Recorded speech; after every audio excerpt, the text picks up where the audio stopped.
Hello, everyone.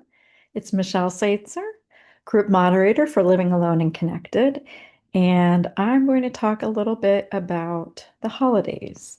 And it's November, so for many of us from a variety of different faiths and cultural traditions and backgrounds, this season is the holiday season.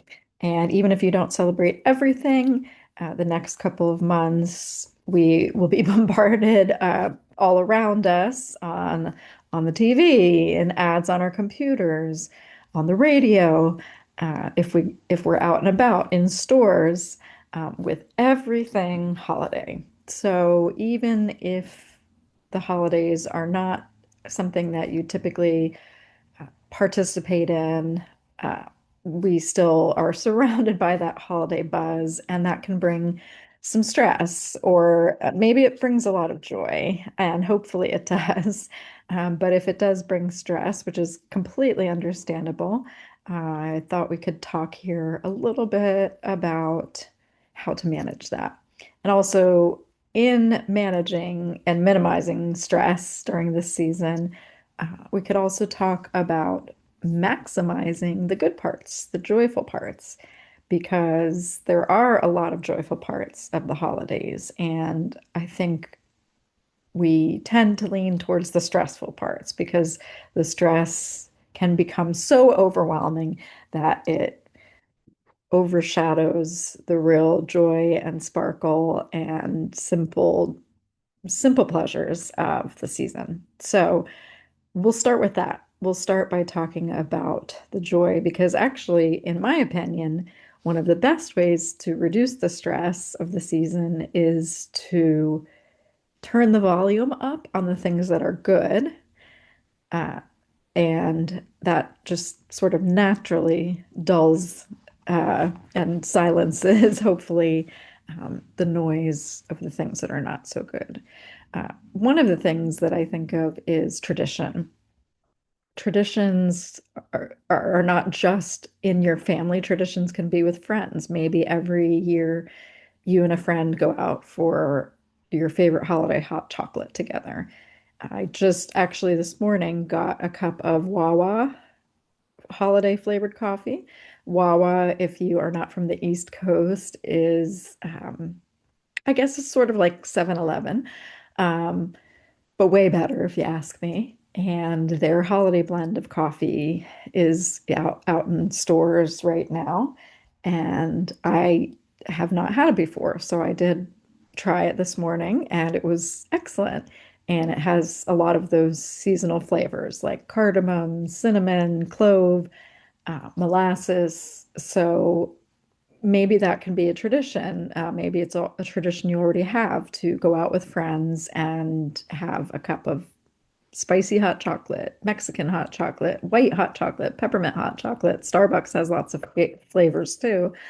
Um, but some of those simple joys, and it could be, maybe that's the only thing you can do with a friend right now is go out for a cup of coffee, holiday coffee, because other kinds of get-togethers with more people and more food and more noise, and a lot of travel can aggravate anxiety and stress or depression, and loneliness. So I think a great way to combat that is by celebrating traditions. And if that means making them a little simpler, a little more easy to achieve, without a lot of discomfort or dysregulation or difficulty, then that's a win. That's a gift, right? So um, traditions also can be adapted. So even if it's always been a family tradition for, the 30 of you to get together and exchange gifts, maybe this year you do a modified version of that, where the 30 of you gather on a Zoom call or a FaceTime chat, and one by one take time to say something you're thankful for or something that happened this year that was a gift in your life and kind of take that approach where everybody can tune in from the comfort of their homes, don't have to worry about travel and all the stress that goes with that, and still gather. So I do think while there are many aspects of technology that are um, less than positive, there are many bonuses to being able to gather with people this way without having to leave your home and your safe place. For many of us, our home is our safe place. And while there may be an aspect of loneliness there, there also might be an aspect of real peace and comfort in being able to be in your home and your safe space and not have to face the crowds and figure out logistics. So uh, find ways to take your traditions that you've loved for years and years, traditions you've celebrated with family, traditions you've celebrated with friends, and adapt them to fit where you are in the season of your life that you're in right now. And create some new ones. There's always room for new traditions, if you ask me. Some of our family traditions are pajamas that we would all get new pajamas from my parents on Christmas Eve. And as our family grew to include grandchildren and in-laws and spouses, the amount of people on the list for a new pair of pajamas got longer. And as prices go up each year, that became a very expensive undertaking for my parents. So I'm pretty sure they have adapted that tradition to a different budget. I think now it's just the grandkids that get the pajamas.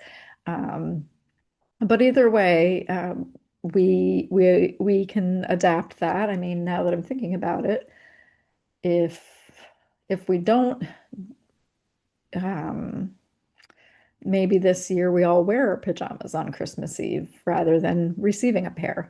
When we gather, we can wear our pajamas, and if we're gathering online, we can show up. Even an even better reason to show up to a Zoom call in pajamas, right? For Christmas tradition.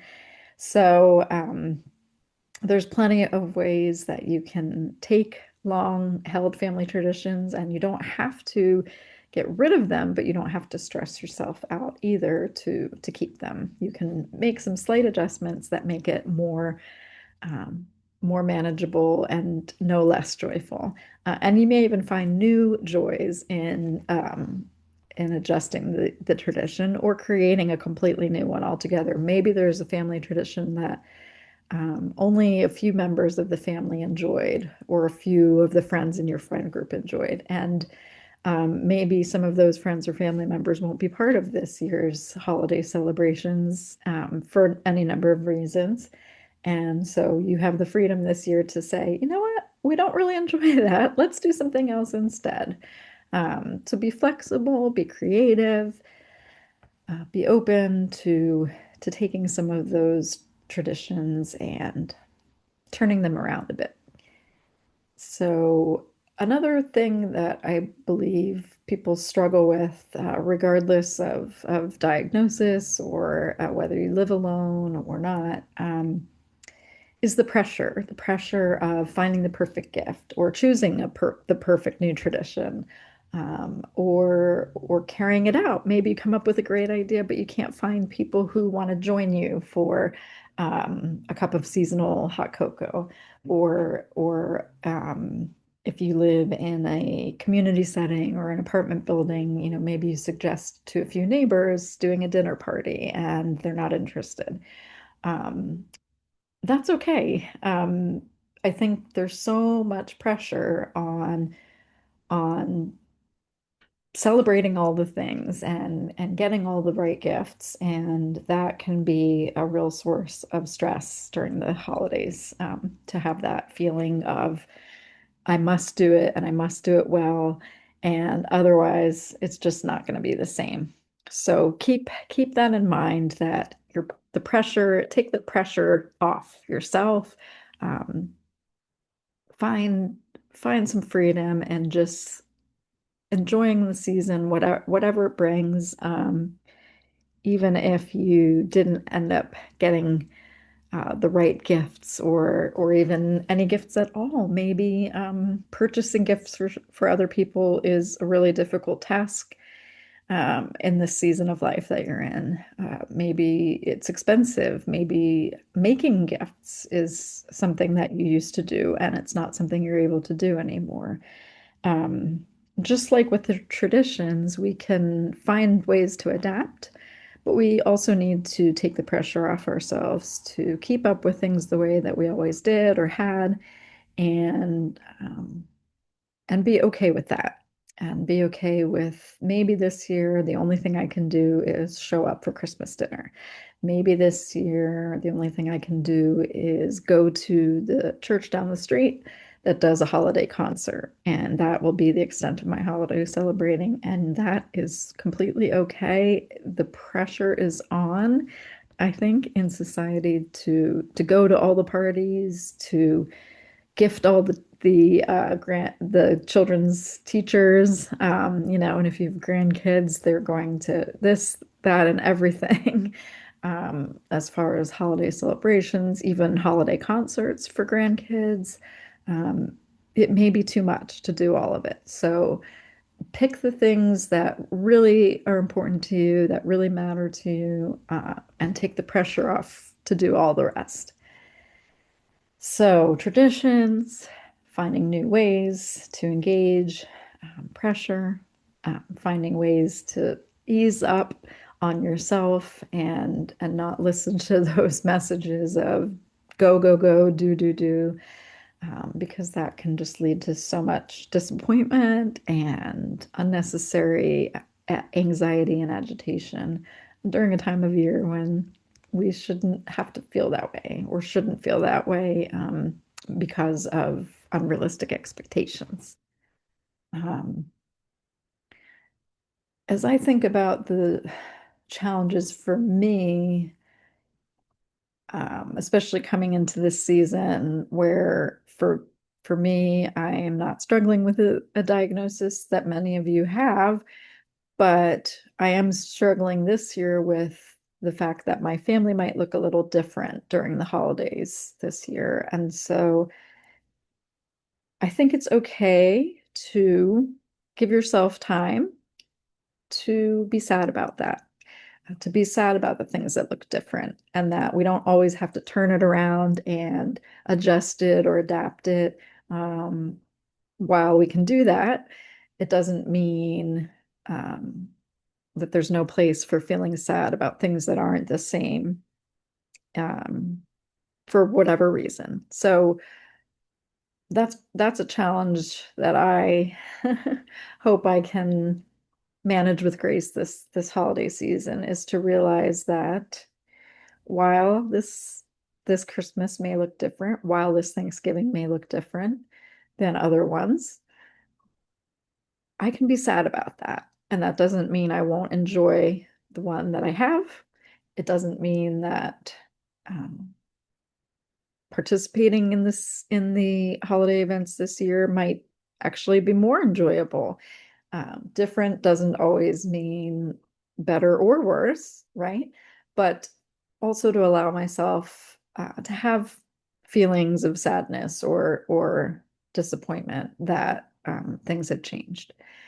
And I think that's important for those around us to remember as well. Our friends or family members may not always be very sensitive to the changes that you're experiencing. And sometimes that can feel lonely and frustrating because you're trying to put on a happy face and you just don't feel happy. Again, that comes back to that pressure point, right? Of pressuring ourselves to enjoy the holidays when it really might not be enjoyable anymore because of our diagnosis and the challenges that come with that, or because our family looks different or our situation looks different. So if you're finding that being around certain people during the holiday season just increases those hard feelings, consider not attending certain events. Or if you do, make sure you give yourself time before and after to reflect on the joys of what are in front of you now and the pain that goes with the things that are different. So hopefully these tips will help you. Maybe this season for you is wonderful, always has been, always will be, and for for those of you who feel that way, I am happy for that, and may you have joy and health this season. And for those who find it a little more bumpy, um, I see you and I'm here with you, and I hope that even in the moments of just those bittersweet moments or those moments of longing for the nostalgia of past holidays, which may have had their bumps too, but we tend to look back and think with more rose-colored glasses, I think.